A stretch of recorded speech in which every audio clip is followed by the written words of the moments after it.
Day 34 of Russian military offensive in Ukraine. Here's what's going on. Russia-Ukraine talks held in Istanbul. This is the first face-to-face meeting since 3 weeks ago. A decision was made to radically reduce military activity in the Kiev and Chernigov directions. Russia calls on Ukraine to strictly comply with the Geneva Convention regarding prisoners of war. Russia's top negotiator gives updates on results. We have received written proposals from the Ukrainian delegation, which boil down to the following. Ukraine proclaimed a permanently neutral non-bloc, non-nuclear state under international legal guarantees. A list of guarantor countries is given. Security guarantees do not apply to the territory of Crimea and Donbass, that is, Ukraine refuses to try to return them by military means.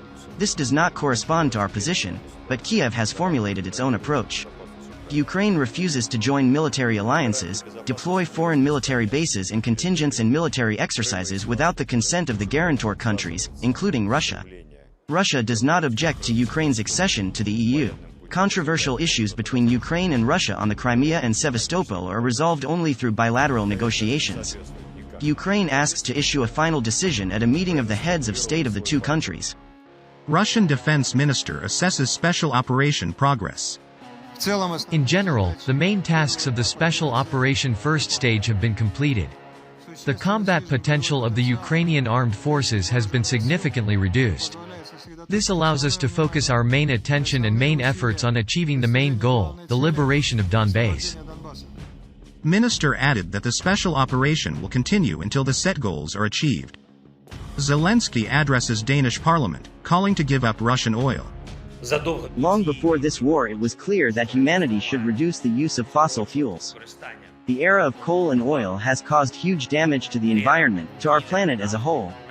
European policy is already aimed at reducing the consumption of environmentally hazardous resources. Europe must give up Russian oil. Give up as soon as possible. The EU rejects the requirement to pay for gas in rubles.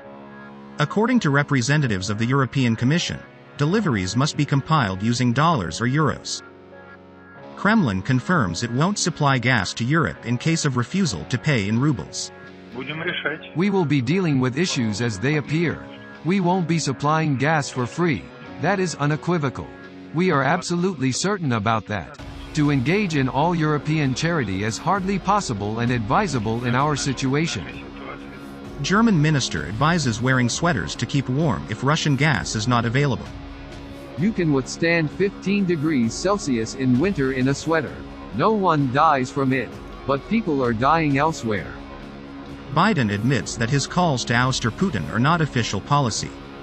I'm not walking anything back, but I want to make it clear. I wasn't then, nor am I now, articulating a policy change. I was expressing the moral outrage that I feel, and I make no apologies for it. Personal feelings? My personal feelings.